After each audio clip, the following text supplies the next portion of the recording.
Chris Scouser here with Matt Howell. this week on I can't get Justin to it. What? I look good as a pirate. Beg Matt. I think you do. I beg Matt to let me release a video of this one because he is using a pirate filter. Though it's weird when your nose moves or something like it's disconcerting. What are we talking about? So this week, Matt and I dial up the carnage and the suffering. First up, director Parker Finn returns to craft a sequel to the solid Smile film with Smile 2 still smiling.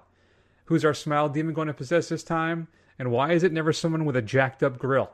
After that, it's the grin-inducing rundown of the big releases on physical media featuring your streaming and straight-to-DVD picks of the week. Matt and I are going to then venture to Jakarta for Timo Tjahjanto's The Shadow Strays. It's about a super secret organization of assassins and what happens if a hit goes wrong, or what if you just want to get out of the game?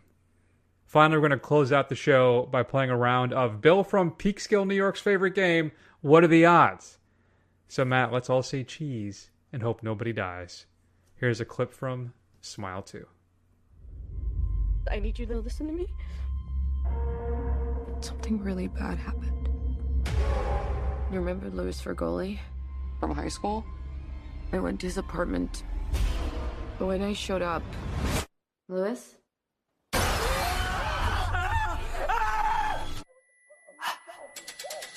No, wait a minute! What? He was smiling at me. What? That doesn't sound so bad. I like it when people smile at me, Matt. What is Smile 2 all about? Well, Sky Riley is an international pop star. She is in recovery after suffering from a tragic event in her past, which led to some deaths and some injuries to herself. She goes out after a particularly tough day, goes to her hookup's house to try and get some painkillers where he is acting erratic, and he kills himself in front of her, which then passes on the Smile demon to her. It's not cool, man. So if I remember correctly, right, you get 7 days? Or is that a ring thing? I don't know, I think it's about a week. And what happens is the demon is slowly taking over your mind and making you go crazy until it eventually forces you to kill yourself in front of somebody else, and it jumps basically to that next body and keeps on rolling.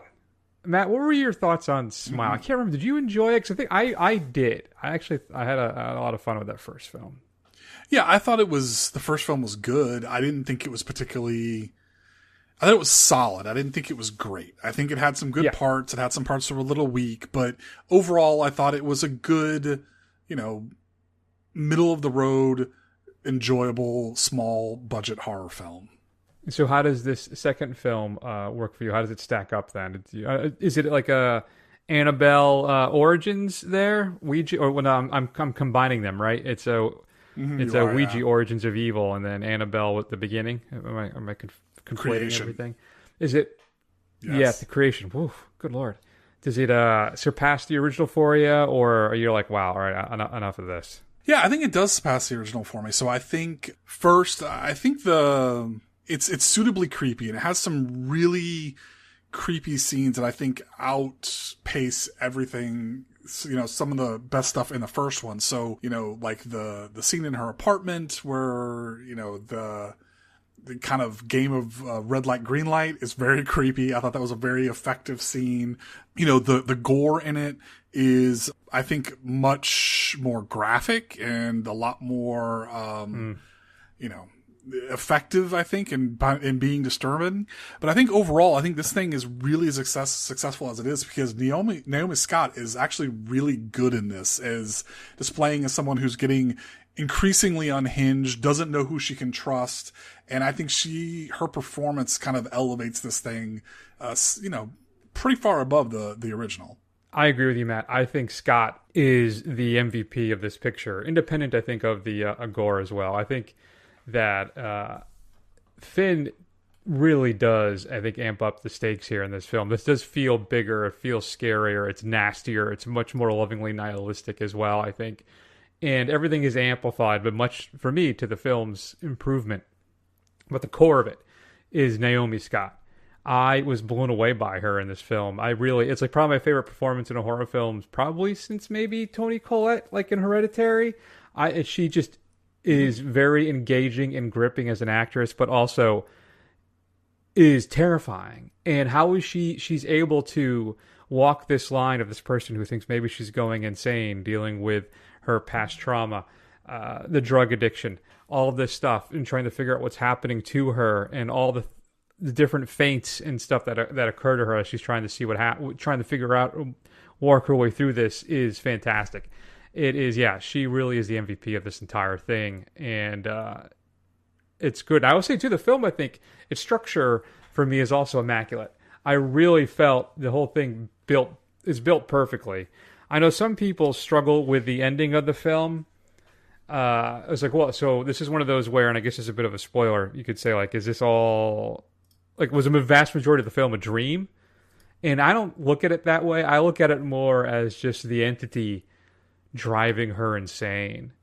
And some people say, like, when her friend shows up, that's, but if you notice, her mom doesn't acknowledge her, right? There's, like, little things. I think it's constructed really well there, where everything ends up working. And if you just buy into just the absolute hopelessness, I think that's what it is, right? Finn gives her character hope, and then at the end tears it all away. And it makes the ending that much more powerful for me. What did you think? Yeah, I agree. I think it is very nihilistic, and it is very much a downer of a film. I think I hear what you're saying about having to pay attention. I think I would need a second viewing to see how honest and how effective he is. That is, I think, my one complaint, I think, is he leans in maybe a little too much in what is real and what isn't real. And it kind of throws in a lot of what happened before into question. It's like, and at the end, it's like, okay, how this is all opening up, what of the preceding, what of all that we just saw, what actually did happen, right? And, maybe on repeat viewings that'll become more obvious, but if I had one complaint against the film, I think he maybe leans into that a little too much, but overall, minor complaint. Fair. And another thing, too, I want to praise about the film is, I don't know, Matt, did you get to see this in Dolby or IMAX? I saw it in Dolby. Yeah, I saw it in Dolby. Okay. The sound design was just fantastic. This is probably my favorite of the year so far, I think, for the immersity. Is that a word? But just, sure. I think the use of sound design here is fantastic. And also, too, the jump scares are all really good. We remember, we don't have an issue with jump scares if they're done well. And when you layer in really good jump scares on top of this feeling of persistent dread, then you're going to have a successful horror film. And I think that's exactly what Parker Finn has here. One thing that didn't work for me, though, which is interesting that it seemed like work for you, is when her dancers do that, red light, green light swarm thing. It felt a little kitschy and almost comical to me. I didn't really buy into that as much. That's the only issue I had with it, because I felt like that scene was supposed to be terrifying, and it felt just bordering the line on goofy. I guess it could walk that line. I think, I think she sells it pretty well, and the whole, every time she looks away, they come like skittering towards her, I think, and then she looks back and they're a little bit closer. I think it's effective. I thought it was a pretty cool little, fun. I mean, I didn't think it was horrifying, but I thought it was suitably creepy, just kind of putting yourself in that situation. Finn does a really good job, I think, keeping us off balance throughout this whole thing. I really had no idea where we were going to go next. I think that's, again, a praise to the film structure, its writing, and Scott's performance. I didn't know. A lot of times you can kind of telegraph some stuff, but I was guessing the entire time what was going to happen next, and I absolutely love that. And also, too, the use of an old Pizza Hut, which I really enjoyed. My very first job was at a Pizza Hut, so it was nice to see one of those come back. Right. I enjoyed that. The EP, Matt, is available on all your streaming platforms. So if you are a fan of Sky Riley, the songs are available for you to listen to as well right now. So there you go. Very good. If you want to pick that up, Matt. I don't know if it's going to get a vinyl release or not, though. Matt, what are you going to give Smile 2 as a grade? I'm going to give it a B+. I thought it was a lot of fun. Yeah, I'm on board with you there. I was vacillating between a B+ and an A-, but I think B+ probably is. You know what? No, I'm going to be true to myself. I'm giving that. I had the A- on my sheet. I'm going to stick with it. Fair enough. If you've had a chance to see Smile 2, it is currently available in theaters. You should definitely go check it out this Halloween season. All right, man, let's talk about what's coming up on physical media this upcoming Tuesday, October 29th. This is being released in 4K, but I'm going to warn you now, you may want to wait and see how those reviews come out first before deciding to pick this up. Hi, this is Paul Avery from the San Francisco Chronicle. I'm looking for someone to shed some light on a letter we received. Thank you. Sergeant Mullenix. Sergeant Paul Avery from the San Francisco Chronicle. I just want to check if you had an unsolved firearm-related homicide on Christmas and maybe one on July 4th. Shit. You guys got one, too? Confirmed. VPD, they confirmed the shootings. Al's on the phone with the Examiner. They got the same letter with a different code. Also, the Times Herald. Christmas. 2 teenagers on Lovers Lane, both DOA. David Faraday and Betty Jensen. July 4th, Darlene Farron and Michael I think it's Mayhew. Anyway, he lived. She didn't. The murder weapons? Ballistics. Everything he said in the letters match. I mean, I think the Times Herald is going to go with it. The Examiner's going, but won't go front page. I say let's go front page. If he kills 12 people, it's not our fault. Yikes, that doesn't sound nice. Matt, Zodiac, David Fincher's best film, according to me, in my humble opinion, is being released in 4K. But let's keep in mind this was a 1080p digital shoot, and the disc supposedly only includes a theatrical version, not his extended director's cut.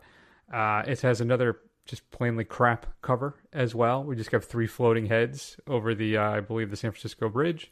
And I could not find anything about the features on this online, anywhere. So, want to let you know it's coming out, but you may want to sit and wait till you get some more information on it. I have not heard good things so far. Also coming up, let's count them down, shall we? Number 5. I Used to Be Funny is being released. It's a movie about Rachel Sennett, I should say, stars as Sam Cowell. She's an aspiring stand-up comedian and an au pair struggling with PTSD, and she decides whether or not to join the search for a missing teenage girl she used to nanny. It's much more, not just about a mystery of this girl's disappearance, but her dealing with her own trauma. It's actually supposed to be pretty good. It's the debut feature from writer-director Ali Pinky. Includes an audio commentary by her. And coming out next... 4. Dai Gothic, Japanese Ghost Stories, is being released by Radiance, Matt. Includes The Ghost of Yatsuya, I'm sure I'm mispronouncing this, The Snow Woman, and The Bride from Hades.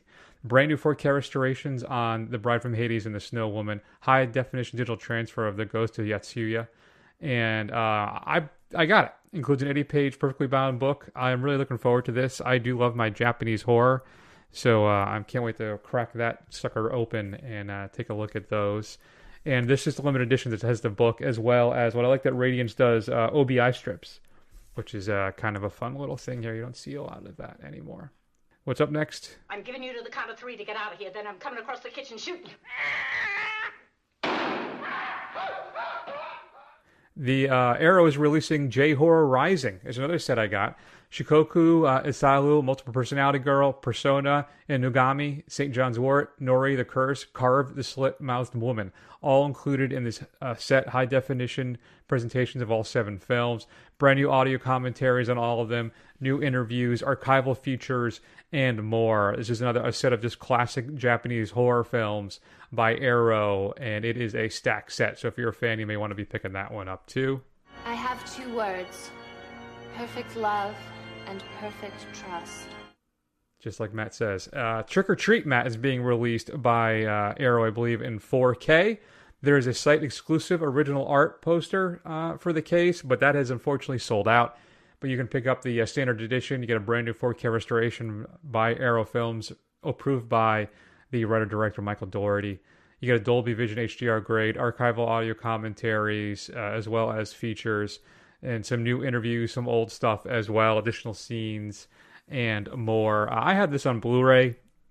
I don't know. I don't know if I need to upgrade Trick or Treat to 4K. Though, Matt, I know you're a big fan. If you got to a certain price, would you jump on Trick or Treat 4K? I don't know. I'm not even 100% sure I have it on Blu-ray, so maybe. Oh, there you go. There can be only one. Kino Lorber is releasing Deadly Circuit. This is the noir thriller featuring Isabella Gianni and Michael Serral about a private detective who follows in the footsteps of a young woman who seduces rich men and then kills them. Brand new 2K restoration, a new audio commentary by film historian filmmaker Daniel Kremer. I haven't seen this film, but I've heard it is fantastic. So hopefully I'll be able to catch up with it at some point. Other stuff being released in 4K, Addams Family Values, Drag Me to Hell, the Sam Raimi film from Scream Factory, How the Grinch Stole Christmas, this is the animated version, not the Jim Carrey film, and then, I'm sorry, but for me, a really bad horror film, I believe from Wes Craven, Shocker, with the guy who gets electrocuted, the electric chair, and then is able to travel through electricity and kill people. Yeah, not a fan. Also, Unobstructed View, I think, is it through Draft House? I'm not sure. Is releasing Caligula, the ultimate cut and UK cut. Now, includes a CD soundtrack as well. I want to stress this is not the 156-minute uncut version. There was some confusion that they were going to have that or not, and they do not. They have, I guess, a British cut there that may have different scenes, but it's not the full uncut version of Caligula. You can, I believe, get that, though, from Umbrella out of Australia.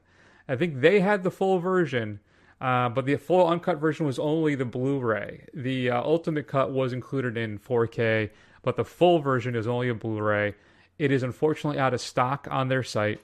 There is apparently, though, a deluxe edition called Absolute Power.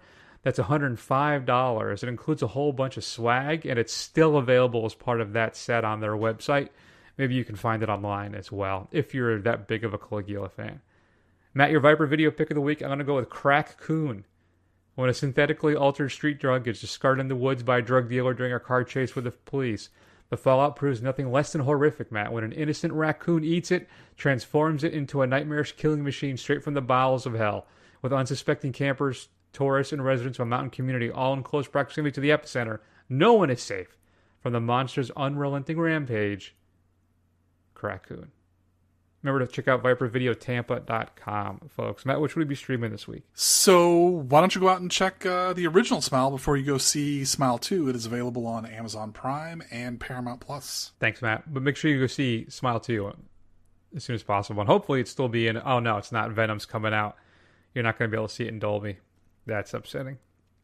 Again, if you watch this at home, if you can, put on some headphones. You want that auditory experience with Smile 2. I think it's really going to help the enjoyment of that film. All right, Matt, let's keep rolling then. Spend a few minutes talking about The Shadow Strays. Aku meragukan kamu untuk misi-misi selanjutnya. Saya gagal? Ya. Tapi saya berhasil menetralisir target utama dan yang lainnya... Kamu terkompromi. Yoshinori bukan target yang susah. Kesulitan sebenarnya ada di setelahnya. Dan lihat apa yang terjadi. Kamu terdistraksi. Karena itu kamu gagal. Karena saya tidak di-brief perihal perempuan itu. Misi kita memang tidak selalu mudah. Tetapi tidak pernah kompleks. Kita datang untuk menetralisir. Bukan untuk menolong atau bernegosiasi. Hanya membunuh. Matt, there is a super secret organization of assassins known as the Shadows. And on a mission in Japan, one of their leads, their assassin number 13, accidentally kills an innocent person. And now is kind of tortured with about her life and what she's doing. And is this really what I want to do? She's sent back home and is waiting for her next mission when she's in this apartment building and a young woman is killed and her son kidnapped that she kind of develops an affection for. So she takes it upon herself to find out what happened and potentially rescue the son. There's also a whole bunch of other stuff happening in this film. And it is the latest film from Timo Tjahjanto, who did another film we did for the show years ago called The Night Comes From Us. Night Comes For Us. And it is currently available on Netflix right now. I think we watched it and thought it was good, but we were a little underwhelmed by it and didn't quite get all the rampant praise it was getting. I got to tell you, Matt, I think it's the same thing here for me with The Shadow Strays. What were your thoughts on this film? Yeah, so for a little bit of the inside baseball, how the sausage is made, we were not planning on doing a second film. And Chris texts me and goes, hey, you want to do The Shadow Strays on Netflix? And because I'm an accommodating soul, I said, sure.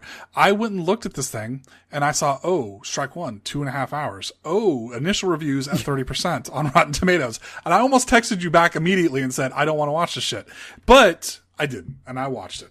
And I will say this. It's got some really great action scenes in it. Fantastic action scenes in it. Mm-hmm. They're too few and far between. There are long stretches of a completely different movie that is going on with this. And I don't know what it is with the longer run times lately in films where, they don't have an editor or they're trying to tell too much of a story or what, but this thing could have really benefited from cutting a good 45 minutes out of this thing. And it would have been a really tight, solid action film, but it's not.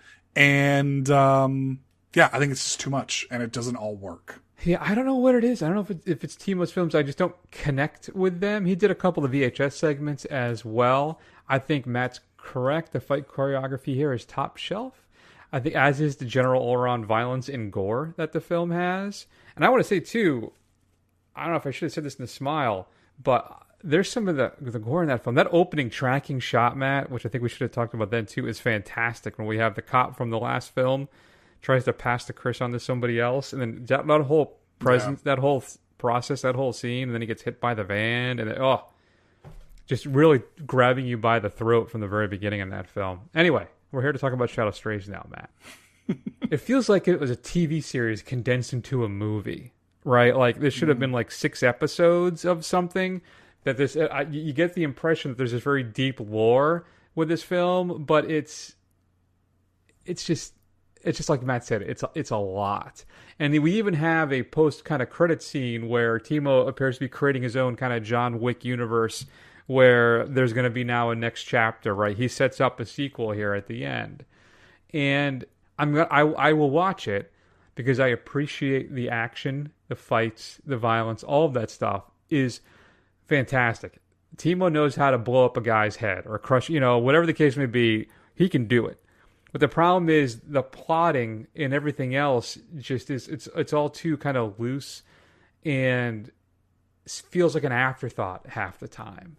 And it's disappointing for me. There's also little odd issues too. Like one point there's a scene where there's a guy on fire, but you can clearly see the retardant jelly stuff that's on them so they don't get burned.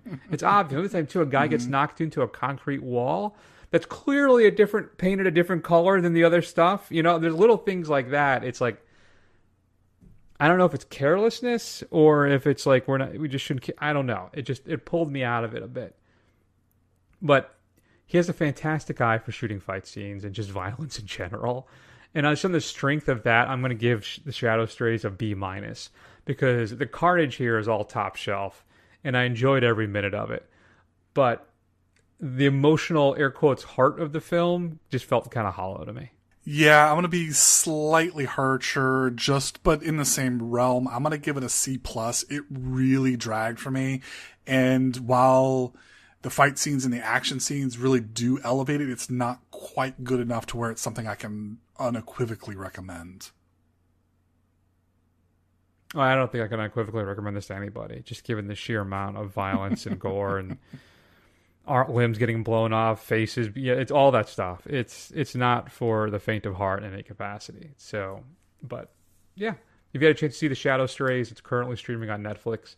Would love to hear your thoughts. Shoot us an email at feedback@thefirstrun.com. Matt, I do feel like I wonder if this would have played better in a theater for me. I really wonder about this sometimes with the home TV experience streaming instead of being in a theater. Like this film booming in Dolby, I think would have been, probably would have gotten would have jumped up to like a full B for me potentially. I don't know. I just wonder sometimes if the streaming experience shrinks your enjoyment of something. Did you ever feel that way?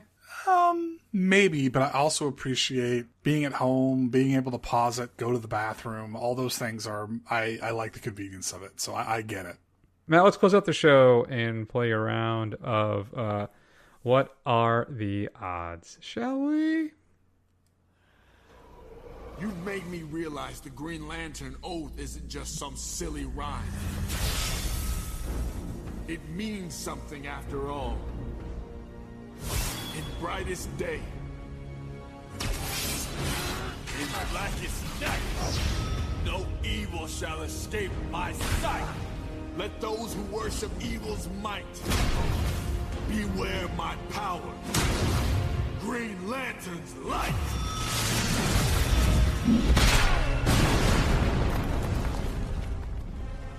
Sounds badass, bro. That is Jon Stewart fighting I think, Hal Jordan Parallax in one of the DC animated films, Matt. We have our Green Lantern core show main cast all sewn up.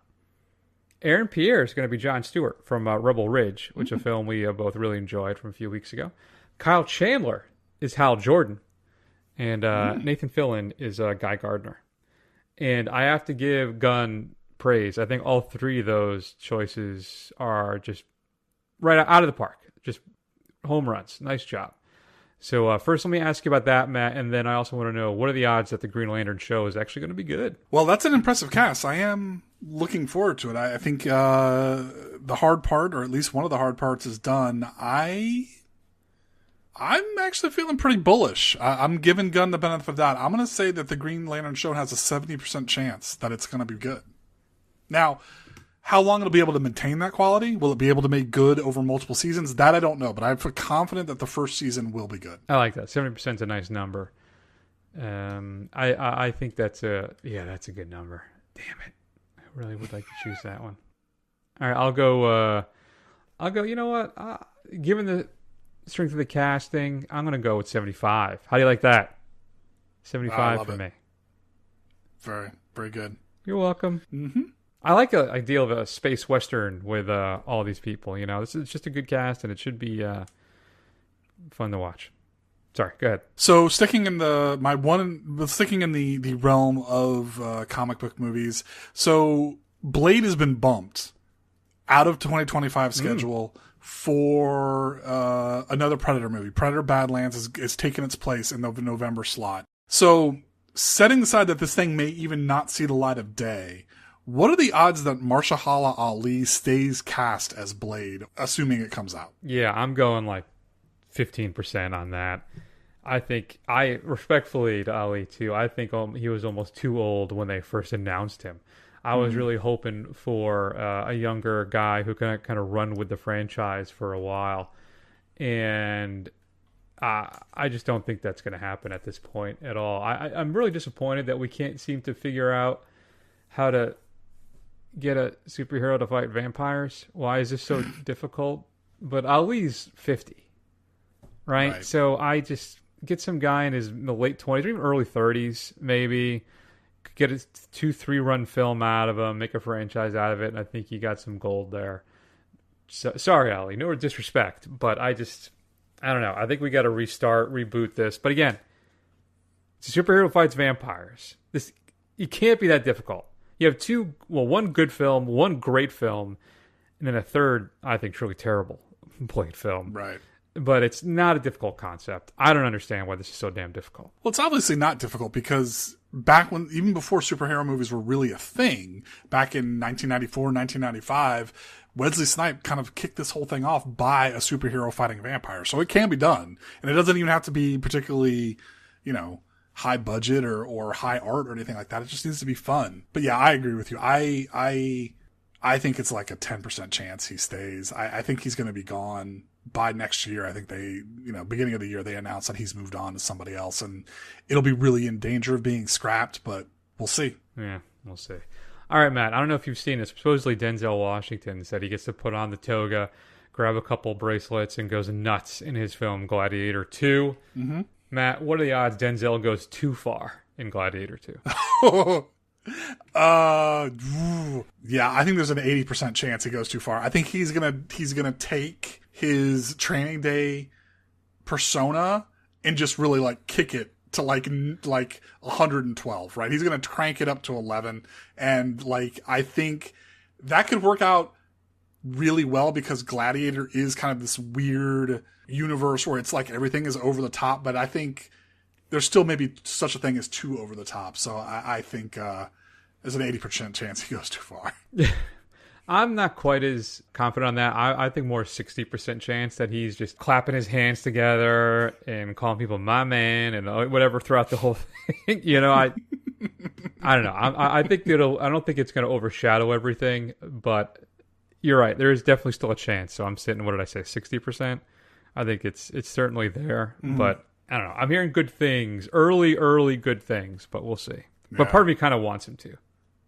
Yeah, I think that actually could be a lot of fun, though, if he just really just chews up the scenery. Like, if he's the most overacting out of a sea of overactors, it could be delightful. It could be. All right, so my next question. So, Christopher Nolan has started to cast his next film. He's cast Matt Damon in the lead, and the rumor is he's trying to get Tom Holland to be the co-lead in what is described only as a period piece that'll take place at a different time. Now, there are all kinds of rumors kicking around. This is going to be his Bond film, which I doubt highly. A couple other ones that are coming around. But the one that seems to be, that is most intriguing to me, is from a trusted source that says this is going to be his horror film. That it's a film based on vampires set in the 1920s. So, what are the odds that Christopher Nolan's next film is a true horror film with monsters and everything? Wow. I'm going to go, I guess in the end, where do you go? 50%, 50-50. I really, I'll go 51. How about that? I have absolutely from what I understand, I saw today that Holland signed, that he's in. Okay. So, all right. I would like to see a Nolan horror film. Does he have the sensibilities for that? I mean, well, Memento has some thriller qualities to it. I don't know, right. man. What do you think? Yeah, I think we're going to get a 60% chance. So, like, he's done sci-fi. You know, he's done Interstellar and Tenet and several other films. He's done a kind of a thriller with Memento. And he's obviously got... Yeah. You know, Inception, yeah, and he's done his historical epics, you know, in Dunkirk and Oppenheimer and all this stuff. So I think this is someplace that he should go. And honestly, the only thing that I'd like to see him do more is like a martial arts kung fu flick. I think that would be amazing, but I don't see that happening. So of the genres that are left of Western, horror, or something even more obscure, my bet is it's going to be either a Western or a horror film, but I'm really, my gut says it's going to be a horror film, so I'm going 60%. He hasn't done like a romance film either yet, so maybe that's on the horizon. But I mean, he has no emotions, or at least he doesn't show any of his emotions, so how can he do that? That's fair. That's a good point. Matt, here's my last one for you. What are the odds Edgar Wright's Running Man is better than the Arnold original? Yeah, I'm going to be bullish on this one. I'm going to go 75%. It'll be way better made than the Arnold one, by far. The only thing that the Arnold one really has going for it is just 80s kitschy, campy charm, and Arnold in and of himself, and Richard Dawson just kind of doing his Richard Dawson thing, right? But I think everything else is going to be head and shoulders above it. Now, the question will be, does Edgar Wright play it straight? Does he try and do a more straight adaptation of Stephen King's story so that it's much more serious and more of a cautionary tale? Or is he going to lean into the campiness of the 80s version and say, look at how ridiculous this is and how much fun I'm having with it? Yeah, I think it's just going to be an action kind of comedy. I don't think they're going to lead into the 80s part of it at all, unfortunately. I don't know. So Glenn Powell, if you're not aware, stars in it as Ben Richards. Katie O'Brien, who was in one of my favorite films of the year so far, Love Lies Bleeding, is in it. Lee Pace plays the villain. And I think Brolin might be in it. I know Jamie Lawson just joined it. I think she played the mayoral candidate in The Batman. Mm-hmm. So, yeah, is it going to be better? I think so. There's a lot of, like Matt said, independent of Arnold and Dawson, that film is not very good.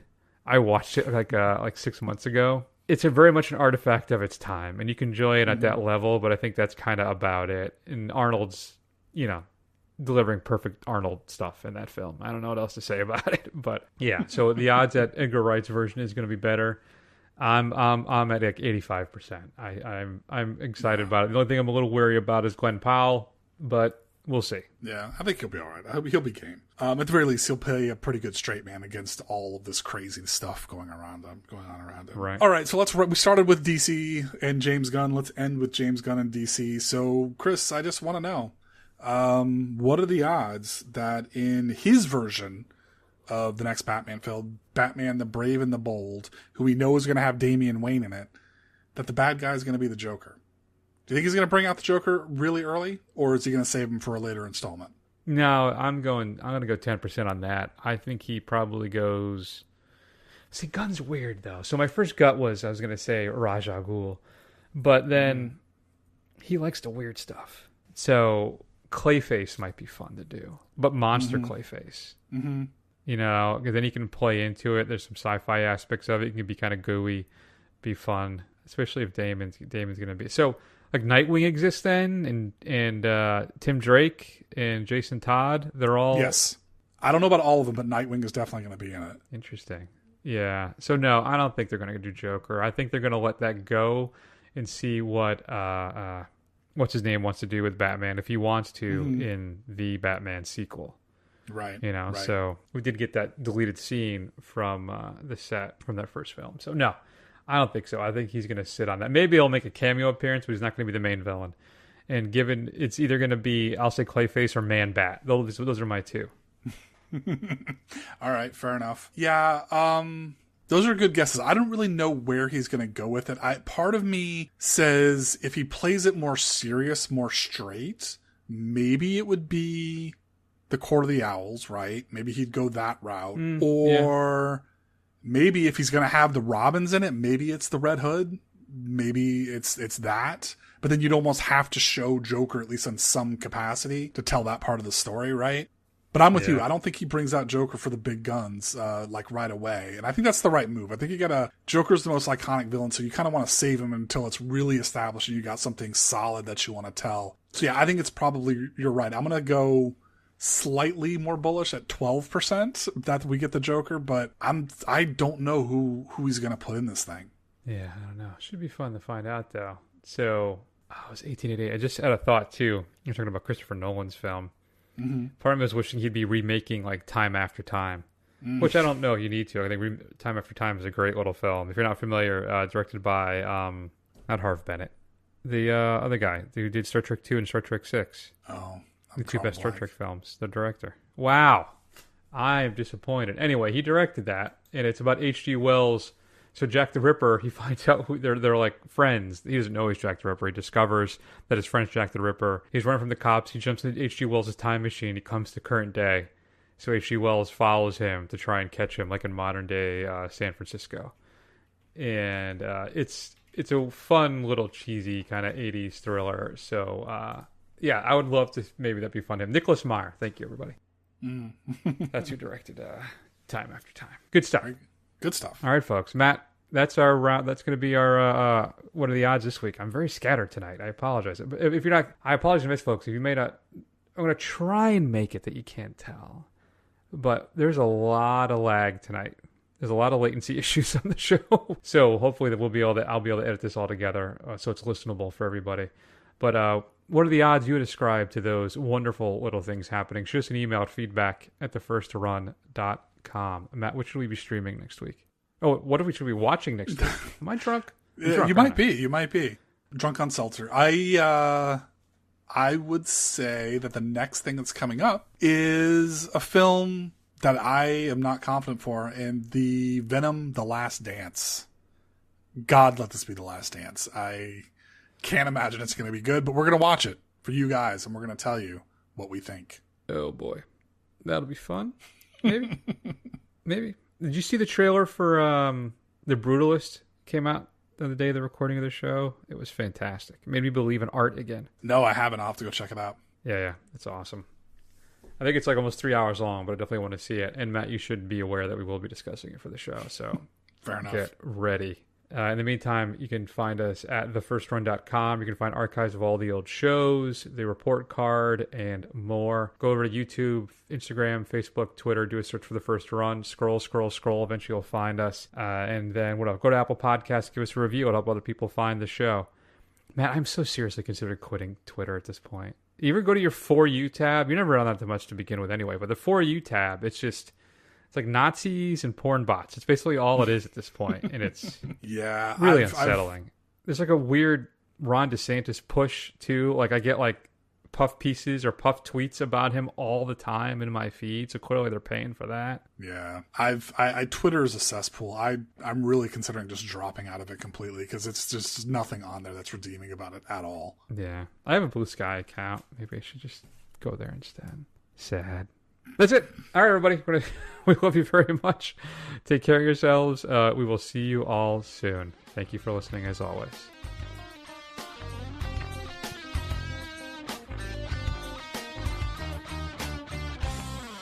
Password. Scrotum. So be it.